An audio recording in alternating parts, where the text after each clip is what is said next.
മലയാളിയായ രഞ്ജിത ഗോപകുമാർ അടക്കം 242 പേർ മരിച്ചത് എല്ലാ പ്രതീക്ഷകളെയും ആസ്ഥാനത്താക്കിയാണ്.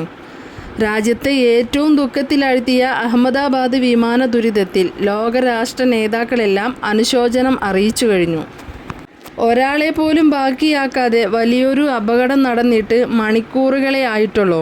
ആരെയും രക്ഷിക്കാൻ കഴിഞ്ഞില്ലെന്ന് ഗുജറാത്ത് പോലീസ് ഔദ്യോഗികമായി അറിയിച്ചു കഴിഞ്ഞു. മരിച്ച ചിലരുടെ മൃതദേഹങ്ങൾ ആശുപത്രിയിലേക്ക് എത്തിച്ചിട്ടുണ്ട്. പരിക്കു പറ്റിയ ചിലരെയും ആശുപത്രിയിൽ പ്രവേശിപ്പിച്ചിട്ടുണ്ട്. 25 പേരോളം ജീവനോടെ ആശുപത്രിയിൽ എത്തിച്ചിട്ടുണ്ടെന്ന് ഗുജറാത്തിലെ പ്രാദേശിക വാർത്താ ചാനലുകൾ അറിയിച്ചെങ്കിലും അവരൊന്നും ഇപ്പോൾ ജീവനോടെ ഇല്ല എന്ന സത്യമാണ് ഇപ്പോൾ പുറത്തു വരുന്നത്. 61 വിദേശ പൗരന്മാരാണ് വിമാനത്തിൽ ഉണ്ടായിരുന്നത്. 169 ഇന്ത്യക്കാരും അതിലൊരു മലയാളിയും ഉൾപ്പെടും. പത്തനംതിട്ട സ്വദേശിയാണ് മലയാളി.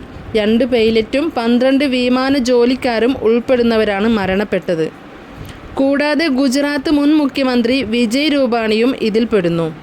ലണ്ടനിലുള്ള മകളെ കാണാൻ പുറപ്പെട്ടതായിരുന്നു രൂപാണി. ആ സന്തോഷവും എരിഞ്ഞമർന്നു.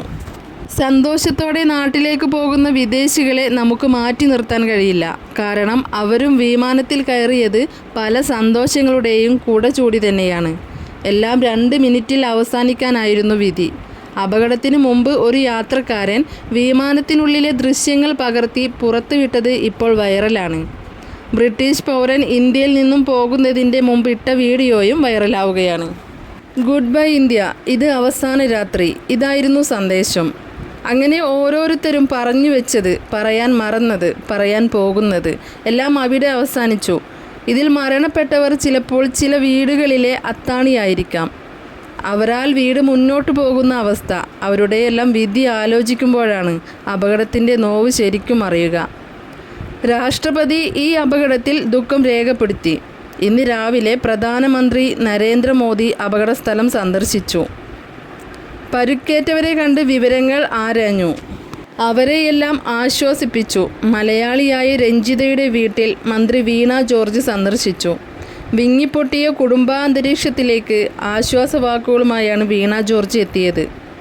ആവശ്യമായ എല്ലാ പിന്തുണയും നൽകുമെന്ന് മന്ത്രി ഉറപ്പു നൽകി. പല രീതിയിൽ ചിന്നച്ചിതറിയ നിലയിലാണ് ഓരോരുത്തരുടെയും ശരീരാവശിഷ്ടങ്ങൾ. ഒന്നിപ്പിക്കാൻ DNA ടെസ്റ്റ് ആവശ്യമാണ്.